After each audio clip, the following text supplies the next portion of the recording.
pi times radius, so 3.14 times 5 times 5, 25 times 3, whatever, 76 point something or 75 point something. So whatever that answer comes, as soon as this return comes, this will be replaced by whatever that number is. Okay?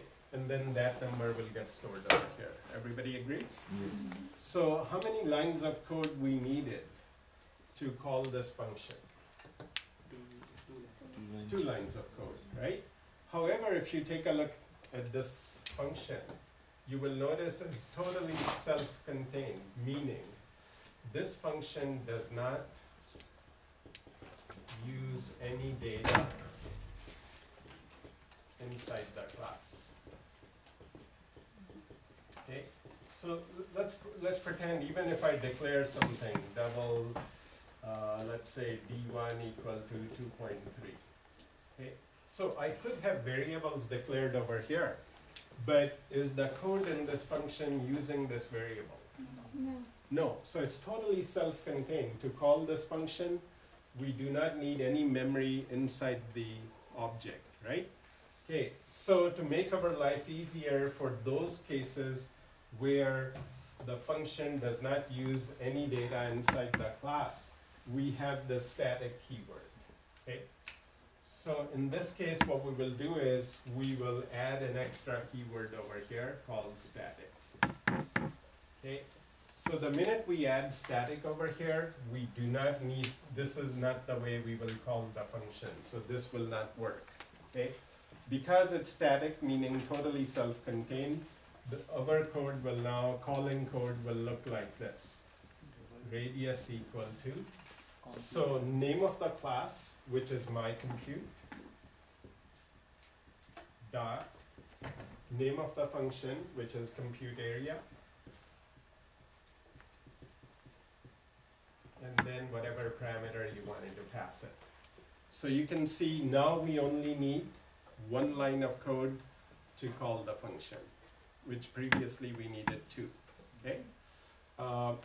So once again, anytime you write a function inside a class which does not rely on whatever variables you have declared inside the class, mark it as static. This way the caller can call it in 1 line of code rather than having to create an object of the class, okay? So that's the benefit of the static method. So it makes calling code. So static is always applied to a function. Sorry, it can be applied to a function or a variable, applied to a function or a variable inside a class. Okay, I haven't discussed the variable static yet. So anyway, if you mark the function as static, it makes the calling code basically single line.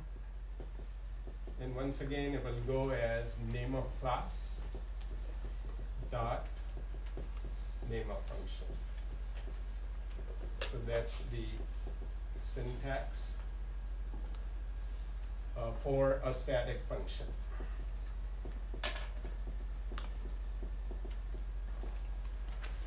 Okay, so now let's modify things a little bit. What if I did this? I marked it static, right? But instead of putting pi over here, okay, suppose I also have one more function over here, public static double compute volume, okay, double radius. Okay. And suppose I said, so again, double pi equal to 3.1415, and return 4 divided by 3.0 multiplied by pi multiplied by radius multiplied by radius. Remember, it's 4 over 3 pi r cubed, correct, is the volume. So now we have 2 functions inside the class. Both are marked static. Okay, so first let's check this. Is it legal or is it okay to mark this second function static? Yeah. What's the requirement for a static function? That the function should be totally self-contained. Self-contained. The code over here should not No, it's not. use any data declared inside the class. No, it's not allowed. So is it totally self-contained? No. To call this function, do we have to go use any of the data declared in the class? No. No, so static should be okay, right? Because it's static, how will somebody call it? Name of the class dot name of the function. So what's the name of the class? MyCompute dot, what's the name of the function? Compute volume. Suppose somebody wanted to call it with a radius of 3.0, and because its returns are double, so now we can store the result something like this, double volume. So one line of code will end up successfully calling this function. Everybody agrees? Yes. Okay. Now, see, whenever we write code, there's a concept called refactoring. Okay. All good programmers will write some code, then they will refactor it later. Refactoring basically means to organize it so that we are cleaner, writing it less lines of code.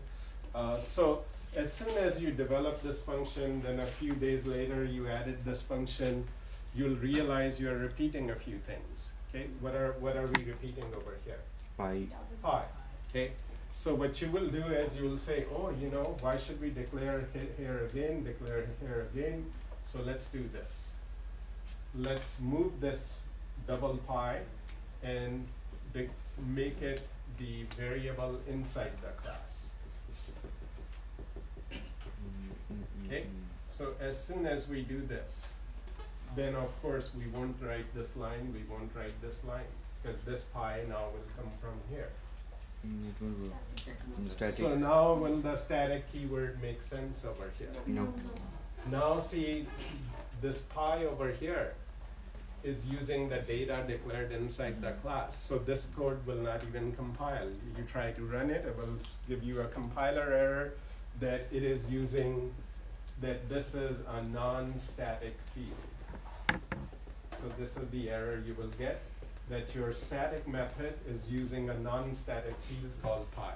Okay. So this is where, as I mentioned, the static keyword can be applied to a function, or it can also be applied to a variable. So in this case, what we'll do is, because the value of pi does not change no matter how many objects of MyCompute we create, whether we create 1 object or 100 objects, value of pi will always be the same, right? So now what we'll do is, we'll go over here and further add the keyword static to the variable. So once we add the keyword static to a variable, think of it this way, that all objects of this class will share this variable.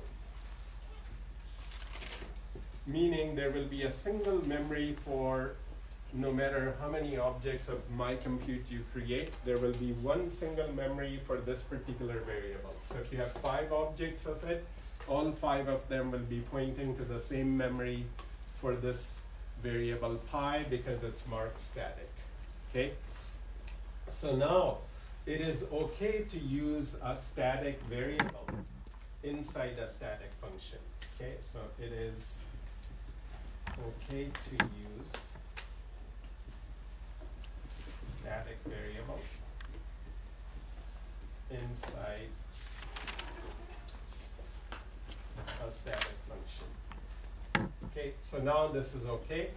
This is also okay, and the code is a lot better because we're not repeating this declaration of the pi in each and every function, right?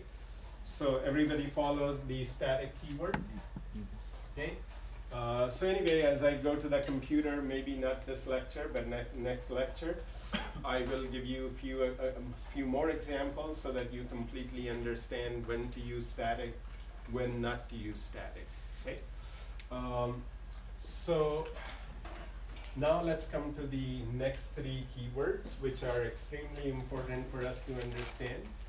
Once you understand when you will use abstract, when will you use virtual, when will you use override, then the understanding of the basic object-oriented programming will become a lot easier, okay? So this is called refactoring, but what you just did.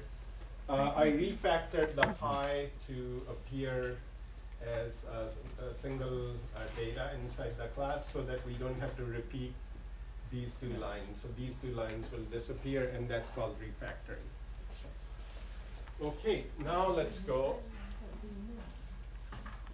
take a look at these three concepts. They are a little bit harder, so pay special attention.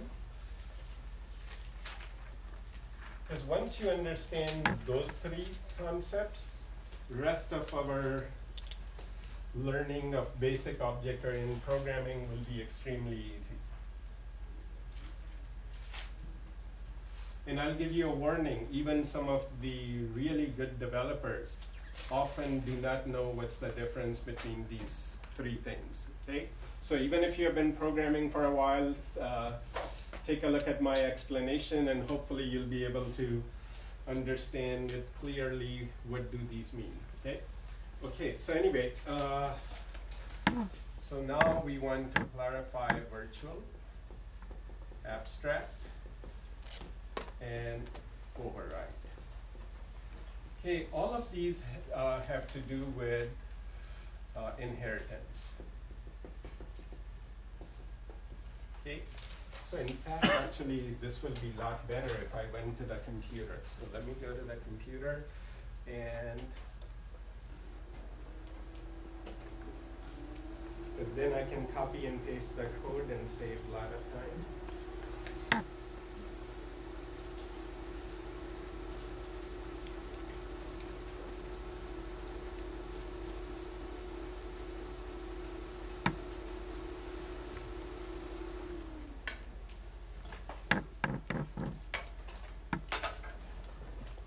So in a minute, once the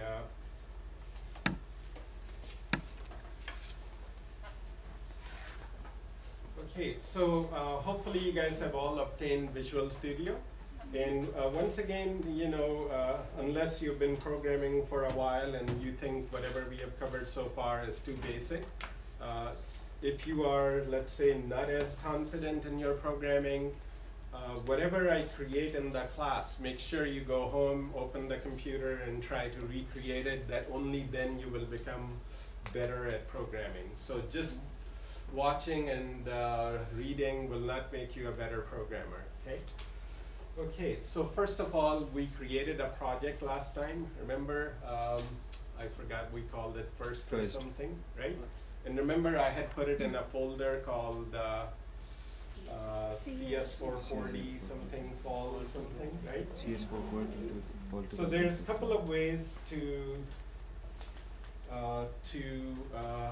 open that same project so that we can modify it. One is you launch Visual Studio, and then you go File, Open, Project Solution. So you'll go to File, Open Project Solution. Okay, then go to the folder. So in our case, it's C drive and CS440 fall 2015. So I'll double click on this folder. Okay, here's the first, right? I'll double click on it. Once you see this file called SLN, this is called the solution file. Okay, and solution already contains a project inside. So this is what you open to get back to what you were working on before. So you open the solution file, the SLN file.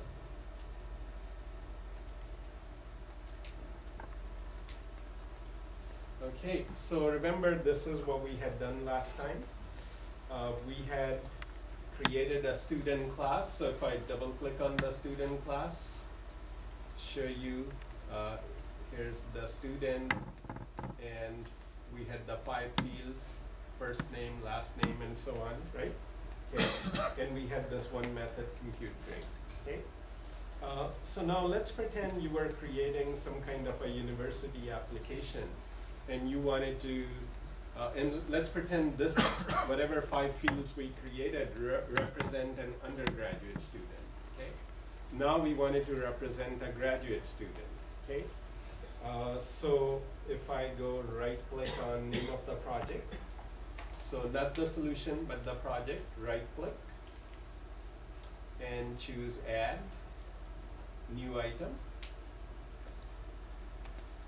Okay, I'll pick a class so that I can create a class for a grad student. So I'll pick a class and let's call this grad student. And remember, class names start uppercase, no spaces in between, no underscores, grad, G capital, student, S capital, right?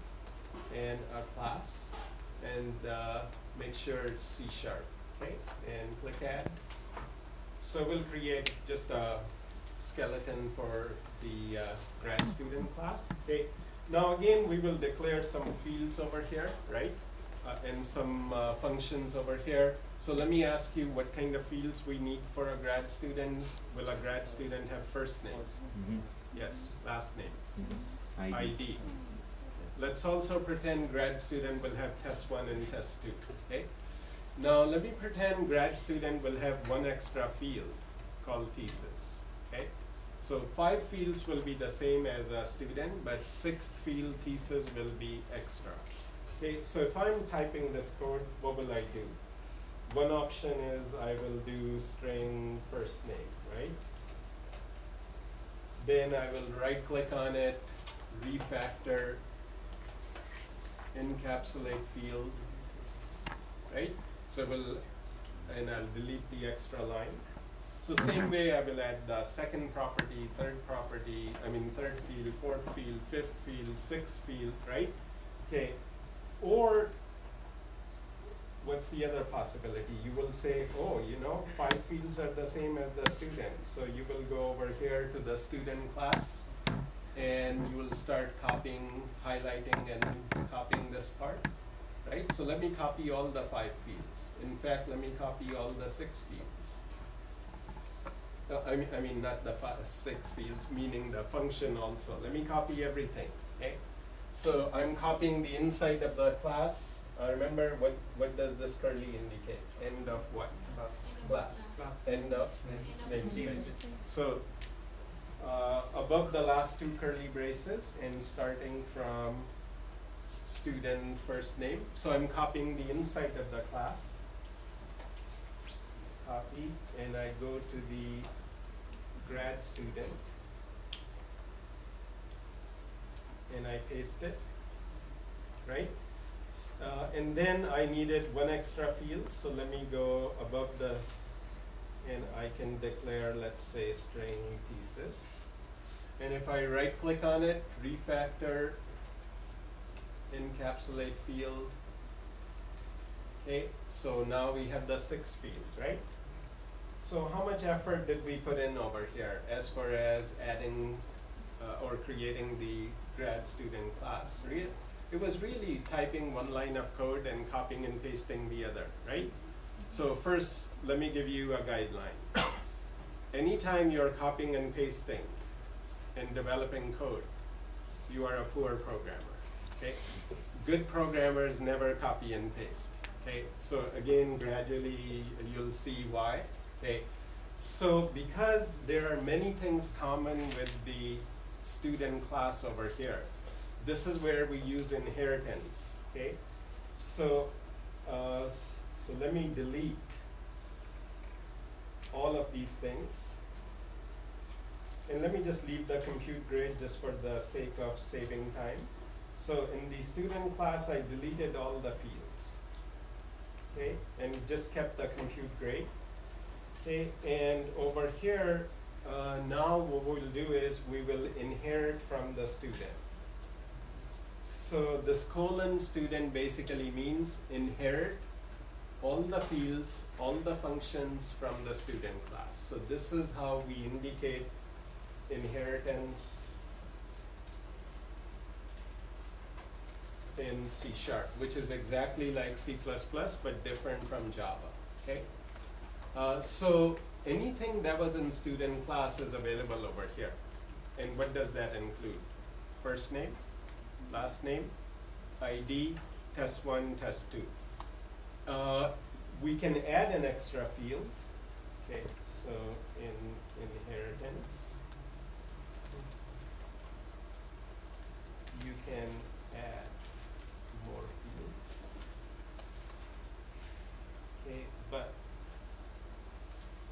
you cannot delete an inherited field. So in other words, if you wanted to say I don't need test 2, okay, you cannot do that. So you inherit everything. You inherit all the functions, all the fields. Okay. You can add more fields. So in our case, we wanted to add thesis. So this is what it will look like. String thesis. And now I will right click, refactor, encapsulate field. Okay. Okay. So now you will notice, so 2 more minutes and I'll stop. Okay, let me at least finish this part. You will notice it's not recognizing test 1. Okay, it's not recognizing test 2. Where were these declared? Were these declared in the grad student class or the student class? Right?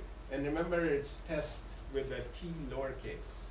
So let's go to the student class momentarily and see how did we declare the test 1 with a lowercase. Is it public or is it private? Private. Default is private in C#, so that means outside of this class nobody can see it. Okay? But because student and grad student are closely related, what if we wanted to allow grad student which inherits from this class to be able to see this test 1? Okay? Then just like Java, C++, we have a protected keyword. So protected once again means derived class, meaning a class that inherits from us can see this. Everybody else will not be allowed to see it. Only the class that derives from us will be able to see this, right? Same way over here, we can mark it protected.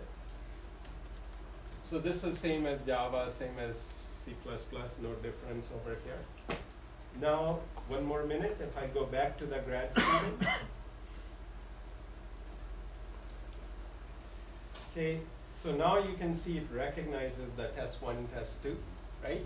Okay, so now we have one small complication. There's a compute grade inside grad student. And let's pretend for a grad student we wanted to give 50% of the weight to the first test, 50% of the weight to the second test. Okay? If I go to the student class, what does the compute grade look like? 40% of the weight to test 1, 60% to test 2. Okay? So, however, as you can see, it may get confusing. Which compute grade should we use? If we call the compute grade, because there are 2 functions, both are called compute grade, right? Because this we are inheriting from student and changing the code. So anytime we inherit and change the code, in C# you will use a keyword called override. Okay?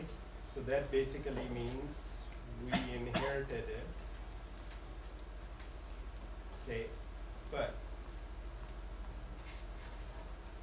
we are changing the code. So again, to prevent any confusion, C#, if the same function appears in the base class, meaning the class from where we are inheriting, because this appears in the student class, this code we are writing is in the grad student class, right? To avoid any confusion, we are saying we are overriding whatever we inherited, okay? So anyway, same way I'll talk about abstract and virtual next time. Okay, once you are done creating any project, okay, remember you need to save it. So anytime you build solution or try to run it, it automatically saves it. Okay? All right, we'll continue from there.